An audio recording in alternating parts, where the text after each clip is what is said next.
ಸಂತ ಜೋಸೆಫ್ ಮರೇಮನವರ ಪತಿ ಮಹೋತ್ಸವ. ಮೊದಲನೆಯ ವಾಚನ ಸಮುವೇಲನ 2ನೇ ಗ್ರಂಥದಿಂದ ವಾಚನ. ಸರ್ವೇಶ್ವರ ನಾನಾತನಿಗೆ ಹೀಗೆಂದು ಆಜ್ಞಾಪಿಸಿದರು, ನೀನು ಹೋಗಿ ನನ್ನ ದಾಸ ದಾವಿದನಿಗೆ ತಿಳಿಸಬೇಕಾದುದು ಇದು. ನೀನು ನನಗೊಂದು ದೇವಾಲಯವನ್ನು ಕಟ್ಟಬೇಕೆಂದಿರುವೆಯೋ? ನಿನ್ನ ಆಯುಷ್ಕಾಲ ಮುಗಿದು ನೀನು ನಿನ್ನ ಪೂರ್ವಜರನ್ನು ಸೇರಿ ವಿಶ್ರಮಿಸುವಾಗ ನಿನ್ನ ಮಕ್ಕಳಲ್ಲಿ ಒಬ್ಬನನ್ನು ನಿನಗೆ ಉತ್ತರಾಧಿಕಾರಿಯನ್ನಾಗಿ ನೇಮಿಸಿ ಅವನ ರಾಜ್ಯವನ್ನು ಸ್ಥಿರಪಡಿಸುವೆನು. ಅವನು ನನ್ನ ಹೆಸರಿನಲ್ಲಿ ಒಂದು ದೇವಾಲಯವನ್ನು ಕಟ್ಟುವನು. ನಾನು ಅವನ ಸಿಂಹಾಸನವನ್ನು ಸ್ಥಿರಪಡಿಸುವೆನು. ನಾನು ಅವನಿಗೆ ತಂದೆಯಾಗಿರುವೆನು, ಅವನು ನನಗೆ ಮಗನಾಗಿರುವನು. ಅವನು ತಪ್ಪು ಮಾಡಿದಾಗ ಮಗನಿಗೆ ತಂದೆ ಬೆತ್ತದ ರುಚಿ ತೋರಿಸುವಂತೆ ನಾನು ಅವನನ್ನು ಶಿಕ್ಷಿಸುವೆನು. ನಿನ್ನ ಮನೆತನವು ಅರಸುತನವು ಸದಾಕಾಲ ಸ್ಥಿರವಾಗಿರುವು, ನಿನ್ನ ಸಿಂಹಾಸನ ಶಾಶ್ವತವಾಗಿರುವುದು. ಪ್ರಭುವಿನ ವಾಕ್ಯ. ದೇವರಿಗೆ ಕೃತಜ್ಞತೆ ಸಲ್ಲಲಿ. ಕೀರ್ತನೆ ಶ್ಲೋಕ. ಚಿರ ಶಾಶ್ವತವಾಗಿರುವುದು ಅವನ ಸಂತತಿ. ಪ್ರಭು, ಕೀರ್ತಿಸುವೆನು ಸದಾ ನಿನ್ನಚ್ಚಲ ಪ್ರೀತಿಯನ್ನು, ಸಾರುವೆನು ತಲತಲಾಂತರಕ್ಕೂ ನಿನ್ನ ಸತ್ಯತೆಯನ್ನು. ನಿನ್ನಚ್ಚಲ ಪ್ರೀತಿ ಪ್ರಭು ನನಗೆ ಶಾಶ್ವತ ಸಿದ್ಧ, ನಿನ್ನ ಸತ್ಯತೆ ಆಗಸದಂತೆ ಸ್ಥಿರ ಸ್ಥಾಪಿತ. ಶ್ಲೋಕ. ಚಿರ ಶಾಶ್ವತವಾಗಿರುವುದು ಅವನ ಸಂತತಿ. ನೀನೆಂದೇ ನಾನಾರಿಸಿದವನೊಡನೆ ಮಾಡಿರುವೆ ಒಪ್ಪಂದ, ನನ್ನ ದಾಸ ದಾವಿದನಿಗಿತ್ತಿರುವೆ ಈ ತೆರನಾದ ಶಪಥ. ಸ್ಥಾಪಿಸುವೆ ಶಾಶ್ವತವಾಗಿ ನಿನ್ನ ಸಂತತಿಯನ್ನು, ಸ್ಥಿರಪಡಿಸುವೆ ಯುಗ ಯುಗಕ್ಕೂ ನಿನ್ನ ಸಿಂಹಾಸನವನ್ನು. ಶ್ಲೋಕ. ಚಿರ ಶಾಶ್ವತವಾಗಿರುವುದು ಅವನ ಸಂತತಿ. ನನಗೆ ಪಿತ, ದೈವ, ದುರ್ಗ, ಉದ್ಧಾರಕ ನೀನು, ಇಂತೆಂದೇ ನನ್ನನ್ನು ಸಂಬೋಧಿಸುವನವನು. ಇರುವುದು ಎನ್ನಚಲ ಪ್ರೀತಿ ಅವನ ಮೇಲೆ ಶಾಶ್ವತವಾಗಿ, ಅವನೊಡನೆ ನಾ ಮಾಡಿದೊಪ್ಪಂದ ಸ್ಥಿರಸ್ಥಾಯಿಯಾಗಿ. ಶ್ಲೋಕ. ಚಿರ ಶಾಶ್ವತವಾಗಿರುವುದು ಅವನ ಸಂತತಿ. 2ನೆಯ ವಾಚನ ಪೌಲನು ರೋಮನರಿಗೆ ಬರೆದ ಪತ್ರದಿಂದ ವಾಚನ. ಸಹೋದರರೇ, ಅಬ್ರಹಾಮನಿಗೂ ಆತನ ಸಂತತಿಗೂ ಜಗತ್ತನ್ನೇ ಕೊಡುವುದಾಗಿ ದೇವರು ವಾಗ್ದಾನ ಮಾಡಿದರು. ಈ ವಾಗ್ದಾನವನ್ನು ಅಬ್ರಹಾಮನು ಪಡೆದದ್ದು ಧರ್ಮಶಾಸ್ತ್ರದ ಪಾಲನೆಯಿಂದ ಅಲ್ಲ, ಆದರೆ ವಿಶ್ವಾಸದ ಮೂಲಕ ದೇವರೊಡನೆ ಸತ್ಸಂಬಂಧವನ್ನು ಹೊಂದಿದ್ದರಿಂದ. ದೈವ ವಾಗ್ದಾನಕ್ಕೆ ವಿಶ್ವಾಸವೇ ಆಧಾರ, ಇವೆಲ್ಲಕ್ಕೂ ದೈವಾನುಗ್ರಹವೇ ಮೂಲ. ಇವು ಅಬ್ರಹಾಮನ ಸಂತತಿಯವರಿಗೆ, ಅಂದರೆ ಧರ್ಮಶಾಸ್ತ್ರವನ್ನು ಅನುಸರಿಸಿ ನಡೆಯುವವರಿಗೆ ಮಾತ್ರವಲ್ಲ, ಅಬ್ರಹಾಮನಂತೆ ದೇವರಲ್ಲಿ ವಿಶ್ವಾಸವಿಟ್ಟವರೆಲ್ಲರಿಗೂ ಖಚಿತವಾಗಿ ದೊರೆಯುತ್ತದೆ. ಏಕೆಂದರೆ ಅಬ್ರಹಾಮನೇ ನಮ್ಮೆಲ್ಲರಿಗೂ ಮೂಲಪಿತ. ನಾನು ನಿನ್ನನ್ನು ಅನೇಕ ಜನಾಂಗಗಳಿಗೆ ಮೂಲಪಿತನನ್ನಾಗಿ ನೇಮಿಸಿದ್ದೇನೆ ಎಂದು ಪವಿತ್ರ ಗ್ರಂಥದಲ್ಲಿ ಬರೆದಿದೆ.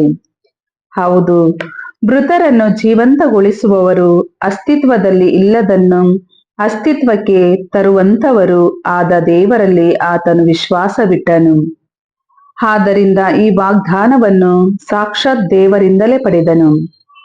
ಆತನ ವಿಶ್ವಾಸ ಮತ್ತು ಭರವಸೆ ಎಷ್ಟರ ಮಟ್ಟಿಗೆ ಇತ್ತೆಂದರೆ, ಈ ದೈವ ವಾಗ್ದಾನವು ನೆರವೇರುವ ನಿರೀಕ್ಷೆ ಇಲ್ಲದವರು ಆತನು ದೇವರನ್ನು ನಂಬಿದನು. ಆದುದರಿಂದಲೇ ನಿನ್ನ ಸಂತಾನವು ನಕ್ಷತ್ರಗಳಷ್ಟು ಅಸಂಖ್ಯಾತವಾಗುವುದು ಎಂಬ ಹೇಳಿಕೆಯಂತೆ ಆತನು ಅನೇಕ ಜನಾಂಗಗಳಿಗೆ ಮೂಲಪಿತನಾದನು. ಆದ್ದರಿಂದಲೇ ದೇವರು ಆತನನ್ನು ತಮ್ಮೊಂದಿಗೆ ಸತ್ಸಂಬಂಧದಲ್ಲಿ ಇರುವುದಾಗಿ ಪರಿಗಣಿಸಿದರು ಎಂದು ಲಿಖಿತವಾಗಿದೆ. ಪ್ರಭುವಿನ ವಾಕ್ಯ. ದೇವರಿಗೆ ಕೃತಜ್ಞತೆ ಸಲ್ಲಲಿ. ಘೋಷಣೆ. Hallelujah, hallelujah. ಪ್ರಭು, ನಿಮ್ಮ ಮಂದಿರದಲ್ಲಿ ವಾಸಿಸುವವರು ಧನ್ಯರು, ಅವರು ನಿತ್ಯವೂ ನಿಮ್ಮನ್ನು ಕೀರ್ತಿಸುತ್ತಾ ಇರುತ್ತಾರೆ. ಹಲ್ಲೆಲೂಯ. ಮತ್ತಾಯನು ಬರೆದ ಪವಿತ್ರ ಶುಭ ಸಂದೇಶದಿಂದ ವಾಚನ. ಕ್ರಿಸ್ತ ಯೇಸುವಿನ ಜನನದ ಪ್ರಕರಣ. ಯೇಸುವಿನ ತಾಯಿ ಮರಿಯಳಿಗೂ ಜೋಸೇಫನಿಗೂ ನಿಶ್ಚಿತಾರ್ಥವಾಗಿತ್ತು. ಅವರಿಬ್ಬರು ಕೂಡಿ ಬಾಳುವುದಕ್ಕೆ ಮುಂಚೆ ಮರಿಯಳು ಗರ್ಭವತಿಯಾಗಿರುವುದು ತಿಳಿದು ಬಂತು. ಆಕೆ ಗರ್ಭಧರಿಸಿದ್ದು ಪವಿತ್ರಾತ್ಮ ಪ್ರಭಾವದಿಂದ. ಆಕೆಯ ಪತಿ ಜೋಸೇಫನು ನೀತಿವಂತನು. ಮರಿಯಳನ್ನು ಅವಮಾನಕ್ಕೆ ಗುರಿ ಮಾಡುವ ಉದ್ದೇಶ ಅವನದಲ್ಲವಾದ್ದರಿಂದ ಯಾರಿಗೂ ತಿಳಿಯದ ಹಾಗೆ ನಿಶ್ಚಿತಾರ್ಥವನ್ನು ಮುರಿದು ಬಿಡಬೇಕೆಂದಿದ್ದನು. ಆತನು ಈ ಕುರಿತು ಆಲೋಚಿಸುತ್ತಿದ್ದಂತೆ ದೇವದೂತನು ಕನಸಿನಲ್ಲಿ ಕಾಣಿಸಿಕೊಂಡು, ದಾವೀದ ವಂಶದ ಜೋಸೇಫನೇ, ಮರಿಯಳನ್ನು ನಿನ್ನ ಪತ್ನಿಯನ್ನಾಗಿ ಸ್ವೀಕರಿಸಲು ಅಂಜಬೇಡ. ಆಕೆ ಗರ್ಭಧರಿಸಿರುವುದು ಪವಿತ್ರಾತ್ಮ ಪ್ರಭಾವದಿಂದಲೇ.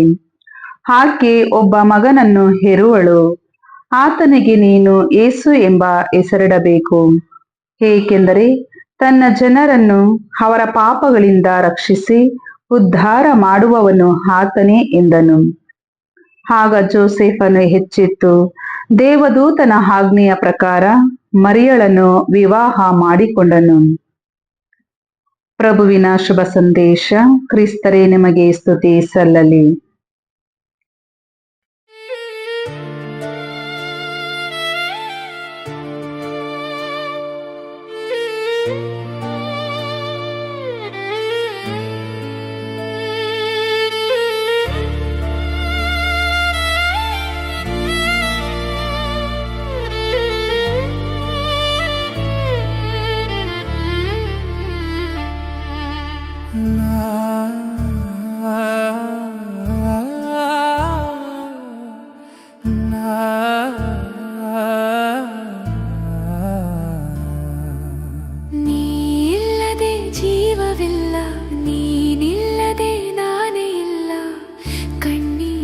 ಹನಿಗಳಲ್ಲಿ ನಿನ್ನ ಪ್ರೀತಿಯ ನೆನಪೇ ಚಿರನಾದ.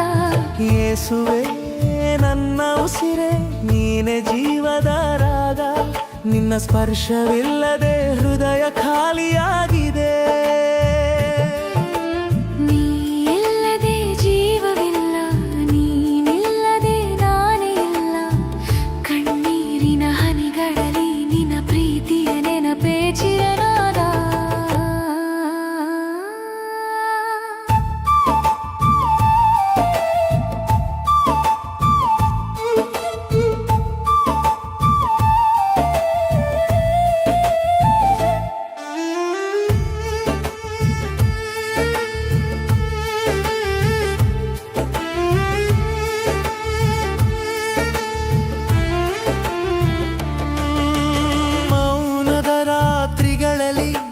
ಶಬ್ದ ಕೇಳುವೆ, ಶಾಂತಿಯ ನೀಡುವೆ ನಿನ್ನ ನಾಮದ ಮಹಿಮೆಯಲಿ.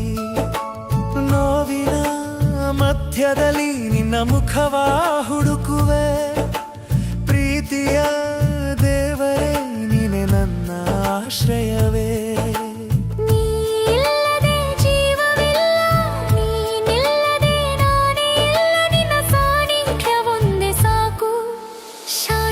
ಪ್ರೀತಿಯ ತಳವಿದು ಯೇಸುವೆ.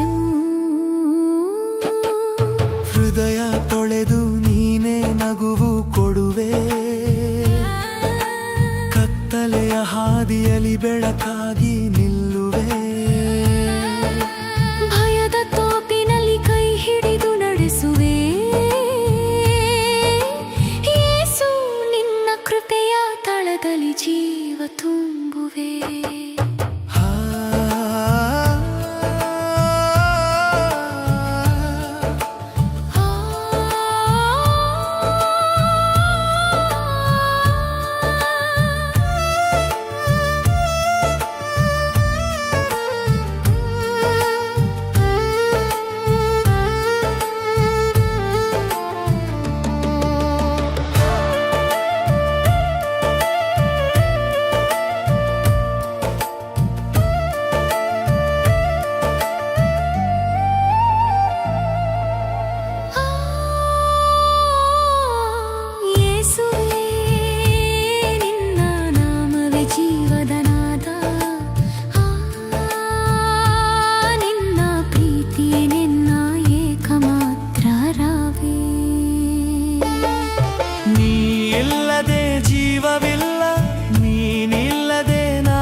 ನಿನ್ನ ಪ್ರೀತಿಯ ನೆನಪೇ ಚಿರನಾದ. ಯೇಸುವೇ ನನ್ನ ಉಸಿರೇ, ನೀನೆ ಜೀವದ ರಾಗ. ನಿನ್ನ ಸ್ಪರ್ಶವಿಲ್ಲದೆ ಹೃದಯ ಖಾಲಿಯಾಗಿದೆ. ನೀ ಇಲ್ಲದೆ ಜೀವವಿಲ್ಲ, ನೀನಿಲ್ಲದೆ ನಾನೇ ಇಲ್ಲ. ಕಣ್ಣೀರಿನ ಹನಿಗಳಲ್ಲಿ ನಿನ್ನ ಪ್ರೀತಿಯ ನೆನಪೇ ಚಿರನಾದ.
ಪಾವನ ಮಾತೆ ವಂದಿಸುವೆ, ನಿಮ್ಮ ಪಾದದ ಚರಣಕ್ಕೆ ಹೂವಿಡುವೆ.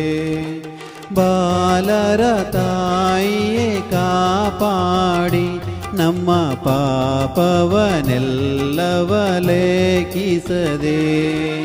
ಪಾವನ ಮಾತೆ ವಂದಿಸುವೆ, ನಿಮ್ಮ ಪಾದದ ಚರಣಕ್ಕೆ ಹೂವಿಡುವೆ.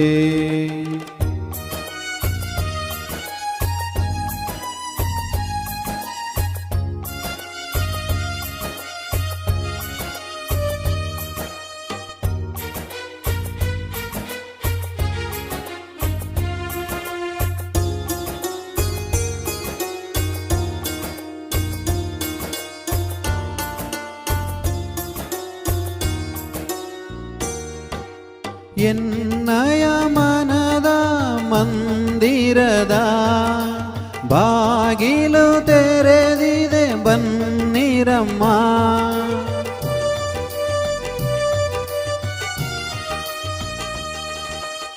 ಎನ್ನಯ ಮನದ ಮಂದಿರದ ಬಾಗಿಲು ತೆರೆದಿದೆ, ಬನ್ನಿರಮ್ಮ. ಇನ್ನಯ ಹೃದಯದೊಳ್ವಾಸಿಸಿರಿ, ಈ ಪಾಪಿಯ ಮರೆಯದೆ ಈಕ್ಷಿಸಿರಿ. ಪಾವನ ಮಾತೆ ವಂದಿಸುವೆ, ನಿಮ್ಮ ಪಾದದ ಚರಣಕ್ಕೆ ಹೂವಿಡುವೆ.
ಎನ್ನಯ ಶೋಧನೆ ಕಾಲದಲ್ಲಿ ಕನ್ನಿಗೆ ನನ್ನನು ಕಾಯಿರಮ್ಮ.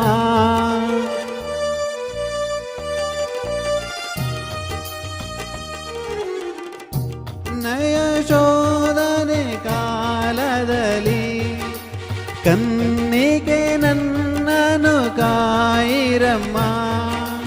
ನಿಮ್ಮನು ನಂಬಿದ ಮಕ್ಕಳನು ತಾಯೇ ಕಾಪಾಡಿ ಎಂದೆಂದು ಎಮ್ಮನ್ನು. ಪಾವನ ಮಾತೆ ವಂದಿಸುವೆ, ನಿಮ್ಮ ಪಾದದ ಚರಣಕ್ಕೆ ಹೂವಿಡುವೆ. ಬಾಲರ ತಾಯಿಯೇ ಕಾಪಾಡಿ ನಮ್ಮ ಪಾಪವನೆಲ್ಲವ ಲೆಕ್ಕಿಸದೆ. ಪಾವನ ಮಾತೆ ವಂದಿಸುವೆ, ನಿಮ್ಮ ಪಾದದ ಚರಣಕ್ಕೆ ಹೂವಿಡುವೆ.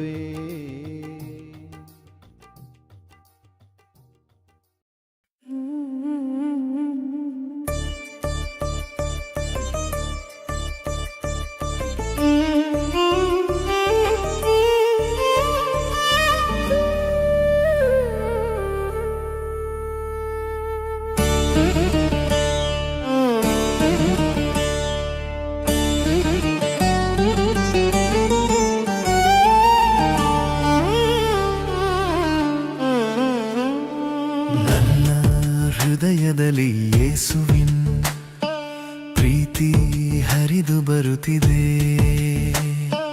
ಪ್ರತಿ ಉಸಿರಿನಲ್ಲಿ ನಿನ್ನ ನಾಮವೇ ಮೂಡುತ್ತಿದೆ. ನಿನ್ನ ಸರಳತೆಯಲ್ಲಿ ನಾನು ಪ್ರೀತಿಯು ಕಂಡೆ. ಇದು ಪ್ರೇಮವಲ್ಲ ಯೇಸುವೆ, ಇದು ಆತ್ಮದ ಆರಾಧನೆ.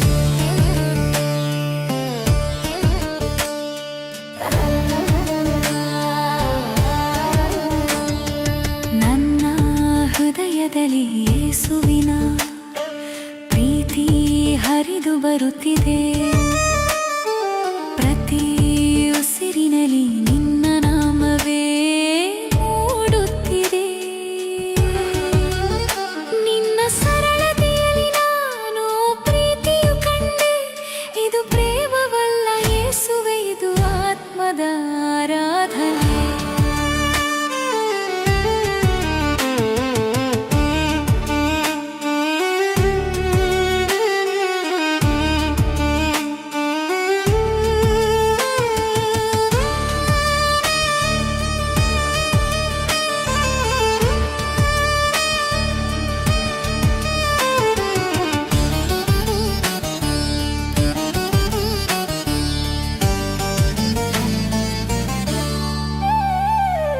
ಸಂಜೆ ಗಾಳಿಯಲ್ಲಿ ನಿನ್ನ ನೆನಪು ಚುಮು ಚುಮು ಬೀಸುವುದು. ನಕ್ಷತ್ರ ಕಿರಣದಲ್ಲಿ ನಿನ್ನ ನಗು ತೋರುವುದು. ಈ ಲೋಕದ ವಚನವೆಲ್ಲ ಮಾಯೆಯ ನೆರಳು.